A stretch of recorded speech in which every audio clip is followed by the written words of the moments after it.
नवजात बच्चों और 1 साल तक के बच्चों के सर पे आपने अक्सर देखा होगा कि सर के ऊपर पीले, ब्राउन या क्रीम कलर का एक क्रस्ट यानी कि एक स्केली लेयर होती है जिसको खाने पर स्केल्स निकलते हैं।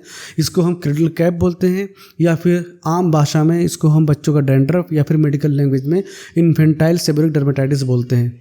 हेलो एवरीवन, मैं हूं डॉक्टर मोहम्मद नूर आलम खान। मैं वेलकम करता हूं आपका अपने चैनल हेल्दी चाइल्ड पर। दोस्तों, आज मैं आपको बताऊंगा कि ये क्रेडल कैप यानी कि बच्चों का डैंड्रफ क्यों होता है, कब होता है और इसका क्या इलाज है, इसको हम कैसे रोकें, इससे क्या डेंजर साइन है, सब कुछ डिस्कस करूंगा आज की इस वीडियो में।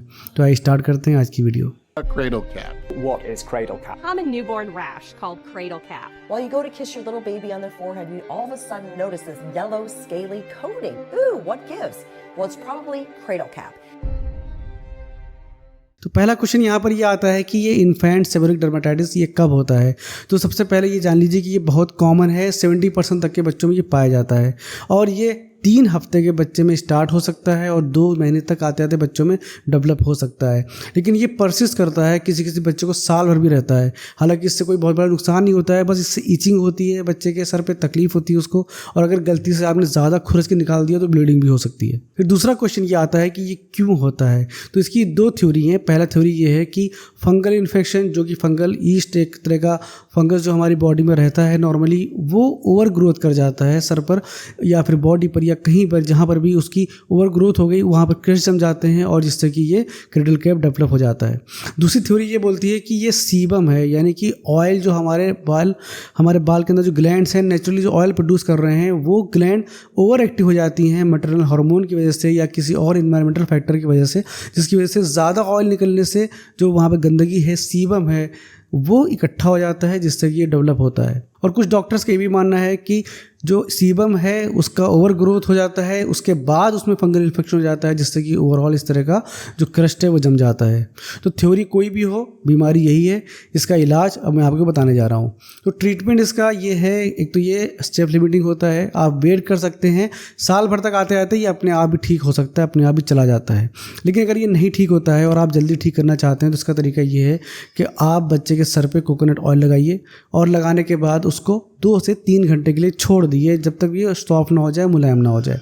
एक बार सॉफ्ट हो जाए, मुलायम हो जाए, फिर आपको कॉम लेना है, सॉफ्ट ब्रिसल्स वाला और महीन सा, उससे आप इसको कॉम करके क्रस्ट को निकालने का, रिमूव करने की कोशिश करेंगे। जितना भी निकल जाता है बहुत अच्छी बात है, नहीं निकलता है कोई बात नहीं। फिर आपको शैम्पू करना है, माइल्ड सा शैम्पू जो कि बहुत ज़्यादा तेज़ ना हो, ऐसा शैम्पू आप यूज़ कर सकते हैं। शैम्पू जब आप सर पर रब करें उस वक्त आप क्रस्ट को निकालने की कोशिश करें, तो उस वक्त भी बहुत ज़्यादा सॉफ्ट हो जाते हैं, क्रस्ट निकल जाते हैं। और अगर आप ये रेगुलर करते रहते हैं तो फिर बहुत सारे बच्चों में 80% तक में ये क्रेडल कैप ठीक हो जाता है।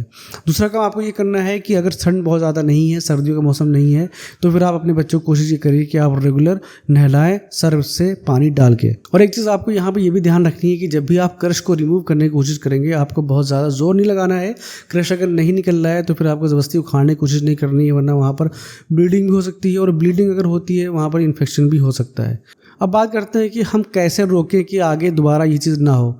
तो आपको करना ये होता है कि बच्चे को बहुत ज़्यादा गर्म इन्वायरमेंट में ना रखें कि उसके जो स्वेट ग्लैंड हैं और जो सीबम ग्लैंड हैं वहाँ से सिक्रीशन निकले और कलेक्ट हो। और तीसरी चीज़ ये करनी है, जब भी आप बच्चों को नहलाएं, उसकी ग्रूमिंग करें तो कंघे से उसके बालों को कॉम कर दें, उसके बालों को थोड़ा सा स्कैल्प को रब कर दें, ताकि अगर थोड़ा सा भी स्टार्ट हुआ है क्रश जमा होना तो वो पहले ही निकल जाए। अब कुछ डेंजर साइंस यहाँ पे मैं आपसे बताना चाहूँगा, जो कि अगर आपके बच्चों को दिखे तो आपको तुरंत में डॉक्टर को दिखाना है, देर नहीं करना है। डेंजर साइंस पहला ये है कि अगर स्वेलिंग को छूने पे, जो क्रेडल कैप है आप उसको छूते हैं, नीचे आपको बॉगी स्वेलिंग या फिर एक गीला कुछ वहाँ पे भरा हुआ मिलता है, तो ये पस हो सकता है, आपको तुरंत अपने डॉक्टर को दिखाना है। कभी आपने क्रस्ट को रिमूव किया और वहाँ से ब्लीडिंग बहुत ज़्यादा होने लगी है, तब भी तुरंत आपको अपने डॉक्टर को दिखाना है। अगर उसमें इन्फेक्शन हो गया, आसपास की जो स्किन है वो रेड हो गई या बच्चे को बहुत ज़्यादा पेन हो रहा है, तो ये भी इन्फेक्शन के साइन है, इसमें भी आपको देर नहीं करनी है। या फिर अगर आप क्रेडल कैप के पास अपनी नाक ले जाते हैं और आपको वहाँ पे बहुत तीखी बदबूदार स्मेल आती है, तब भी ये इन्फेक्शन की निशानी हो सकती है, तब भी आपको तुरंत अपने डॉक्टर को दिखाना है। दोस्तों, ये छोटे छोटे डेंजर साइंस हैं। ये वीडियो हो सकता है आपको काम के लगे तो इसे लाइक ज़रूर कर लीजिएगा, पसंद आए तो इसे शेयर कर लीजिएगा। और ऐसी ही काम की वीडियोज़ मैंने और बनाई हैं कि बच्चे की नाक की सफाई कैसे करें, बच्चे की कान की सफाई कैसे करें, ये सब मैंने वीडियो डाल रखी है, आप एक एक करके देख सकते हैं। ऊपर आई बटन पे आपको लिंक मिल जाएगा, आप वो वीडियो ज़रूर देख लीजिएगा अगर आपका बच्चा पैदा हुआ है या 1 साल से कम का है। दोस्तों चैनल पे ऐसी वीडियो देखने के लिए तो सब्सक्राइब कर लीजिए। अपना प्यार हमारे चैनल पे बनाए रखिए। देखते रहिए हिली चाइल्ड। Thank you.